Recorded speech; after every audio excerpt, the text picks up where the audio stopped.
Okay, today we are diving into something called UK GAAP. And I know, accounting standards can sound a little, well, dry. But trust me on this. This isn't just about ticking compliance boxes.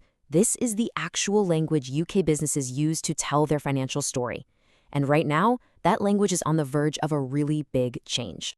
So, to get us thinking, let me ask you this. Do you think the little independent coffee shop on your street corner follows the exact same financial rulebook as, say, a huge privately owned retail chain that's all over the country? I mean, intuitively, you'd probably say no, and you'd be right. But the why behind that is where things get interesting, because it shows the smart, flexible design at the heart of the UK's whole system. So here's our game plan. We're going to start with the basics. What is UK GAAP? Then we'll look at how it's structured, some key rules that actually change the numbers, and then we'll get into the big 2026 shakeup. Most importantly, we'll talk about why this matters to you and what the key takeaway is. All right, first things first. When we throw around this term UK GAAP, what are we actually talking about?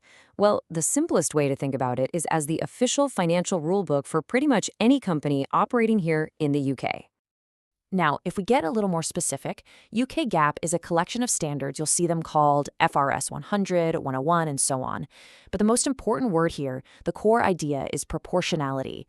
It basically means the rules you have to follow are proportional to your size. It's not a one-size-fits-all deal. And that leads us perfectly into our next point. This isn't some single 1,000-page book that everyone has to follow. No way. It's a flexible, tiered system that's been designed to work for everyone, from a tiny startup in a garage to a massive private company.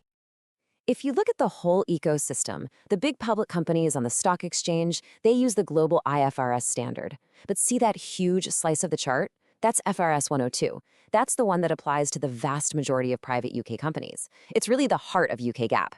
Then you've got these other flavors like FRS 101 for certain subsidiaries and FRS 105, which is a much simpler version for these smallest microentities.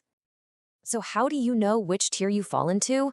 Well, it all comes down to these three metrics: turnover, your balance sheet total, and how many employees you have.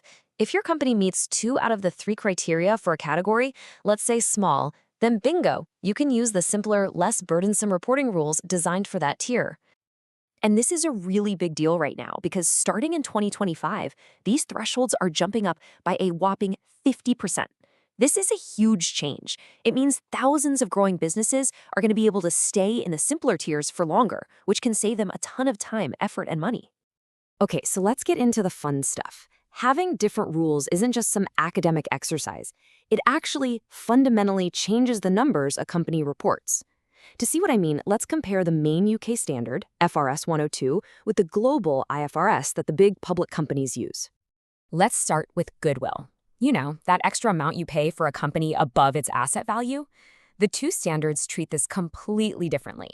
Under UK GAAP, you spread that cost out over time, which makes your profits smooth and predictable.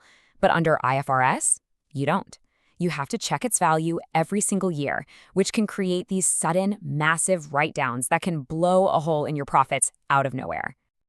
And here's another great example: development costs. UK GAAP gives you this incredible flexibility. You get a choice. You can either expense those R&D costs right away, which hits your profit in the short term, or you can capitalize them, put them on your balance sheet as an asset, which makes your profit look better now. IFRS, however, gives you no choice at all. If the costs qualify, you must capitalize them. And then we have leases. Right now, this is one of the biggest differences between the two systems. Under FRS 102, if you're renting your office or your vehicles, it's basically treated like your phone bill, a simple expense that stays off your main balance sheet. Under IFRS, that same lease is treated like a loan. It goes right on the balance sheet as a liability, showing the world your full long-term commitment. But all of this is about to change. Which brings us to the main event, the massive UK GAAP shakeup that's coming in 2026. Regulators are making a big move to close some of these major gaps between the UK rules and the global IFRS standards. And honestly, companies really need to be getting ready for this now. So here is the timeline. The new rules were officially published in 2024, but the date you need to circle on your calendar in big red ink is January 1st, 2026. That is when the new rules for leases and for revenue officially go live and become mandatory. So what's changing? Well, the first huge one is that the whole off-balance sheet treatment for leases, it's over. It's gone. Just like under IFRS, UK companies are going to have to put nearly all of their leases right on the balance sheet as both an asset and a liability. And just like that, a lot of companies are going to look way more debt-heavy overnight. The second massive change is a completely new 5-step model for how you recognize your revenue.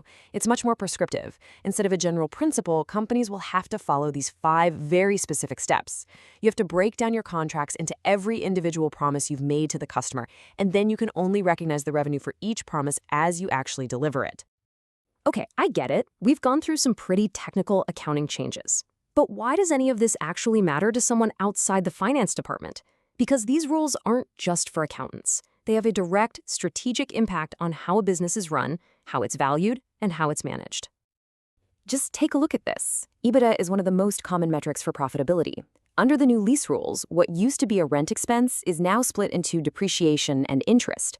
And just by doing that, with no actual change to the business, the EBITDA number gets artificially inflated. The company isn't actually making more cash, but one of its most important KPIs has suddenly jumped up. And that effect has huge real-world consequences. If you're buying or selling a company, the valuation models will change. If you have bank loans, the covenants based on old metrics might need to be totally renegotiated. Executive bonuses tied to things like EBITDA could be triggered by an accounting change, not better performance. Now, there is a silver lining. It will make it much easier for investors to compare UK private companies to their international competitors. So, as we start to pull this all together, what's the big picture?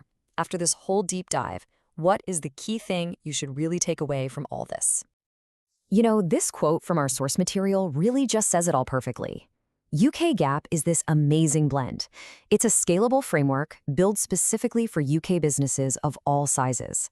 But at the same time, it's actively changing and converging with global standards in these super important areas, while still holding on to some of that flexibility and choice that makes it unique. And that leaves us with one final, pretty important question to think about. This move to align with global rules definitely brings benefits, like making companies easier to compare.